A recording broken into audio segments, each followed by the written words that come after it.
Hey guys, it's Tutorial Tuesday again already. This week we are taking a look at the Poppit inspired cake board. The tutorial for the Squishmallows is coming up next week, as I thought not everyone is going to want Poppits and Squishmallows at the same time. So firstly, I've got some pink sugar paste and I'm adding Tylo powder to it. Sugar paste on its own is soft and squishy and very pliable, but adding Tylo powder is going to make it firmer and more stable. This is great if you're wanting to cut out shapes or nice straight strips, as we will be doing here. It just helps to keep the shape a lot better. I'm just starting to roll out a long piece and then I'm going to pass it through my pasta machine. Oof, get yourself a pasta machine. Look how nice and even that is. It's going to come in handy for any sort of stripe. They'll all be the same thickness, so when lined up, they're going to fit perfectly. Next up is the quilting ruler, which is another favourite tool of mine, and I'll leave everything I use in the description box below. Firstly, I'm just cutting a straight edge, and then I'm aligning my quilting ruler up to cut just over 1 inch. You can make your strips as big as you like. Just remember how big you cut them, so all the rest will be the same. I'm then spritzing my cake drum with water. This one is a 16-inch round, and I'm laying my first sugar paste strip across the centre. You can then also use your quilting ruler to push it nice and straight.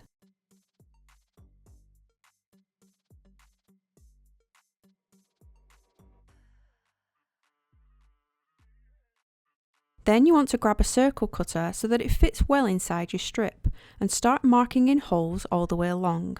You can see how long this board is going to take me with how slow and careful I am trying to get the gaps all equal.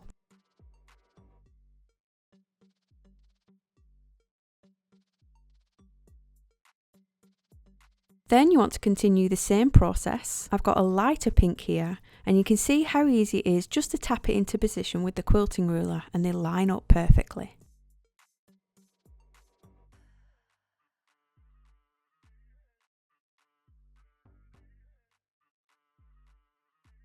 Then take your circle cutter again and line up the circles so they're all in line with each other. Ignore any gaps near the edges of the board where you can't fit a full circle.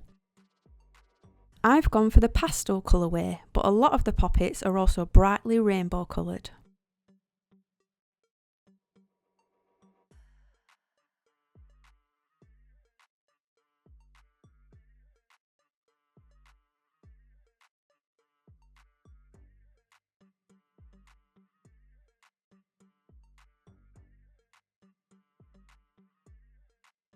Now I'm just grabbing all my colours again and passing them through the pasta machine to make them all equal, and this time I'm cutting a much thinner strip. I'm going to aim for the same width as this yellow stripe on my ruler.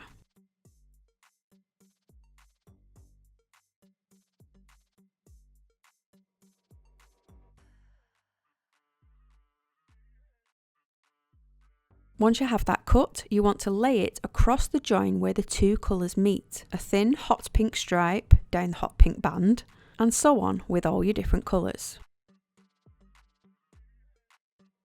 I'm just sticking it down with water.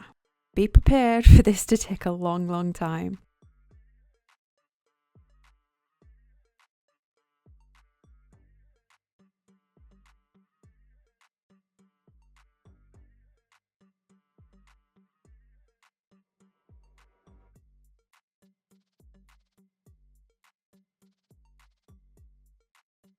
Now, as I'm sticking 2 cakes on this, I want to add my bumps in afterwards.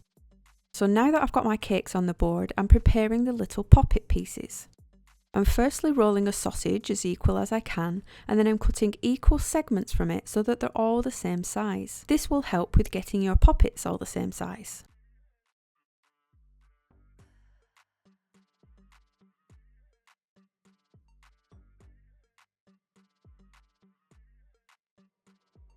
You then want to roll them into a ball and use a sharp knife to cut it in half.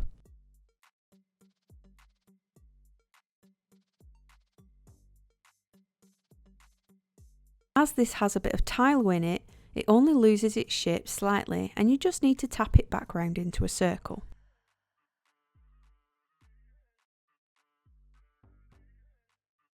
Now you can see we've got one poppet completed, and now we're going to do the same with all the other ones, and hopefully they should all be a very similar size. You just want to add your poppets to the centre of the circles with water, and anywhere where it needs to butt up against the cake, you can see I've just sliced this one with a knife at an angle, so it will slip underneath the squishmallow.